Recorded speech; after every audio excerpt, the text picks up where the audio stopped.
Hello বন্ধুরা, আশা করি সকলে ভালো আছেন। আজকে ডিম দিয়ে বেগুনের একটা রেসিপি বানাবো।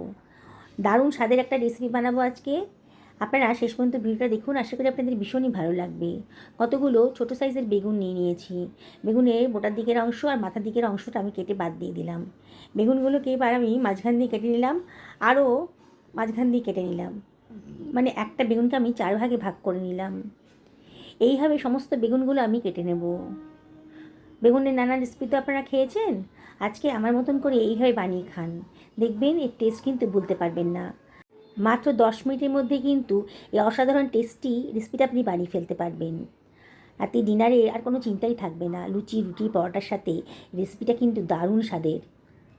আমি এর ভেতরে বেগুন কাটা হয়ে গেছে, এর ভেতরে 1/2 টেবিল চামচ মতন লবণ দিয়ে দিলাম, আর দিয়ে দিচ্ছি 1/4 টেবিল চামচ মতন হলুদের গুঁড়ো, আর 1/4 টেবিল চামচ লঙ্কার গুঁড়ো, 1/2 টেবিল চামচ সাদা তেলও দিয়ে দিলাম।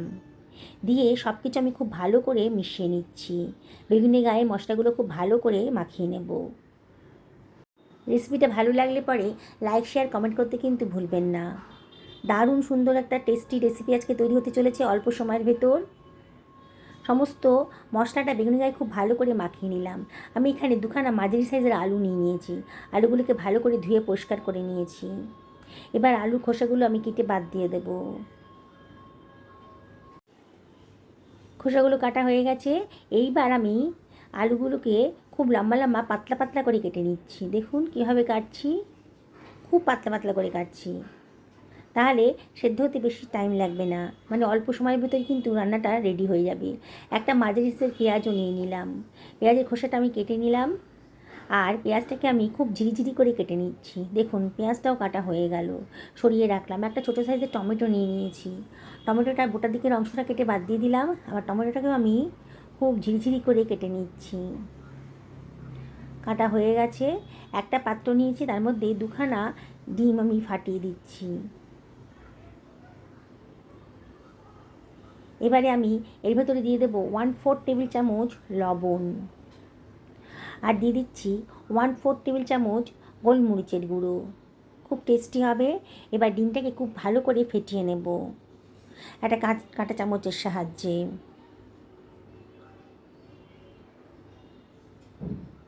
খুব ভালো করে ফাটানো হয়ে গেছে। এবার এটাকে আমি সরিয়ে রাখছি। আমি একখানা কড়াই গরম বসিয়ে দিয়েছি গ্যাস ওভেনে। এবার এর ভেতরে দিয়ে দিলাম 1 টেবিল চামচ মতন সর্ষের তেল। তেলটা যখন গরম হয়ে গেছে তখন ফেটানো ডিমটা আমি এর ভেতরেই দিয়ে দিচ্ছি। এবার একটু নাড়াচাড়া করে এটার একটা ভুর্জি বানিয়ে নেব, ডিমের ভুর্জি বানিয়ে নেব। আমি একটু বড় সাইজের ভুর্জি বানাবো। মাঝে মাঝে কিন্তু একটু নাড়াচাড়া করে দিতে হবে, নাহলে কিন্তু পোড়া লেগে যেতে পারে ডিমটায়। দেখুন হয়ে গেছে। এবার আমি খুন্তি দিয়ে একটু কেটে কেটে দিচ্ছি। বললাম না আজকে একটু বড় সাইজের ভুর্জি বানাবো। অসম্ভব টেস্টি একটা রেসিপি আজকে তৈরি হতে চলেছে। যেসব বন্ধুরা রেসিপিটা দেখছেন অথচ এখনও আমাকে সাবস্ক্রাইব করেননি, তাদেরকে আমি রিকোয়েস্ট করবো আমার চ্যানেলটা সাবস্ক্রাইব করার জন্যে। পাশে থাকা বেল আইকনটা অবশ্যই ক্লিক করে দেবেন, তাহলে আমার রান্নার নোটিফিকেশানটা আপনার চটজলদি পেয়ে যাবেন। কড়াইতে একদম তেল ছিল না, আমি 1 টেবিল চামচ মতো তেল দিয়ে দিলাম। এবার ম্যারিনেট করে রাখা বেগুনের টুকরোগুলো আমি গরম তেলের ভেতর দিয়ে দিচ্ছি। এবার একটু নাড়াচাড়া করে নেব।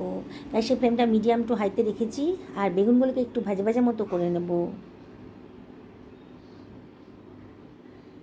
1 মিনিট বাদে আবার একটু নাড়াচাড়া করে দিচ্ছি। মাঝে মাঝে কিন্তু একটু নাড়াচাড়া করে দেবেন। দেখুন আস্তে আস্তে কিন্তু বেগুনের কালারটা চেঞ্জ হয়ে গেছে, বোঝাই যাচ্ছে বেগুনটা ভাজা হয়ে গেছে। এবার খুন্তি দিয়ে অন্য একটা পাত্রের ভেতর আমি এগুলোকে সরিয়ে রাখছি।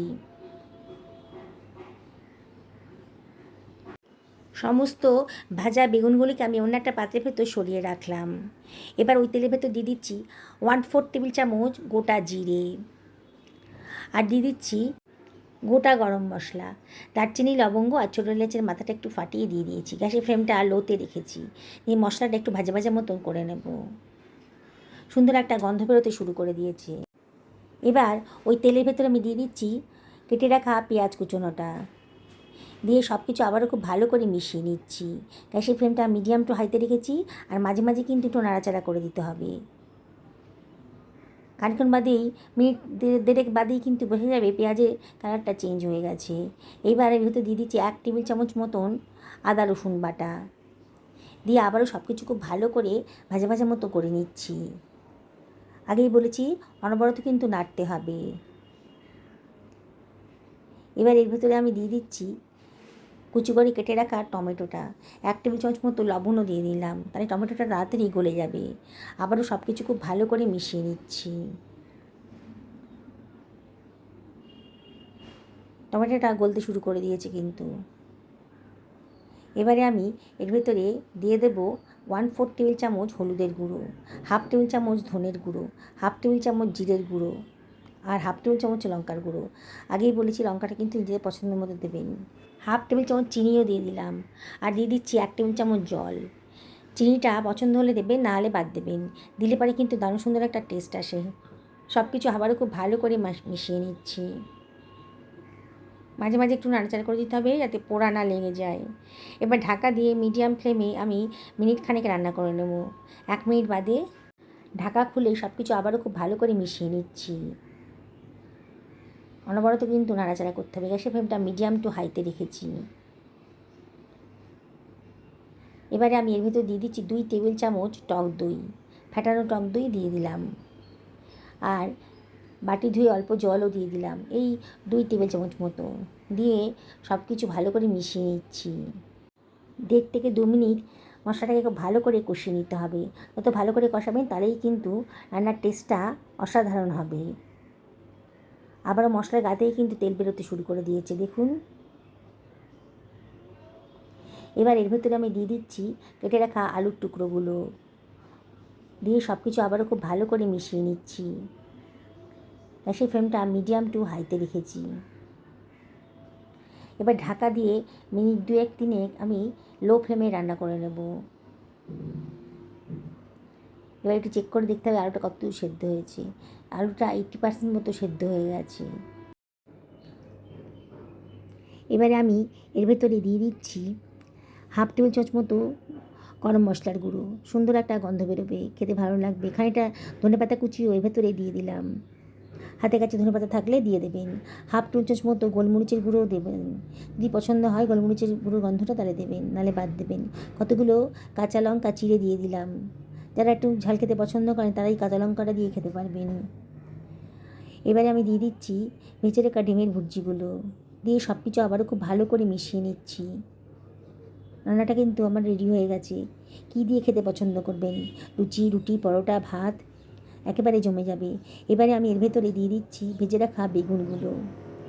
বেগুনটা ভাজাই আছে, বেগুনটা দেওয়ার পর কিন্তু আর বেশিক্ষণ রান্না করতে হবে না। মিনিট খানেক কি মিনিট 1.5 রান্না করলেই হয়ে যাবে। আমি আলতো হাতে সব কিছু খুব ভালো করে মিশিয়ে নিচ্ছি। অসম্ভব টেস্টি একটা রেসিপি আজকে তৈরি হয়ে গেল। ঢাকা দিয়ে মিনিট খানেক আমি এটা রান্না করে নেব। 1 মিনিট বাদে দেখুন কালারটা, কত অল্প সময়ের ভেতরে বেগুনের রেসিপিটা তৈরি হয়ে গেল। অসম্ভব টেস্টি। আমি একটা সার্ভিং বলে এটাকে সার্ভ করে দিচ্ছি। দেখুন বন্ধুরা কতটা দেখতে সুন্দর লাগছে, দেখেই কিন্তু অর্ধেক পেট ভরে যাবে। দেখুন কতটা সুন্দর দেখতে লাগছে। আমি আবারও আপনাদের রিকোয়েস্ট করব, একদিন বাড়িতে বানিয়ে ফেলুন, পরিবারের সকলকে খাওয়ান, নিজেও খান। হঠাৎ করে অতিথি বাড়িতে চলে এলে আপনি এই রেসিপিটা বানিয়ে ফেলতে পারেন। সুস্থ থাকুন, ভালো থাকুন, এই কামনা করে ভিডিওটা এখানে শেষ করলাম। নমস্কার নেবেন।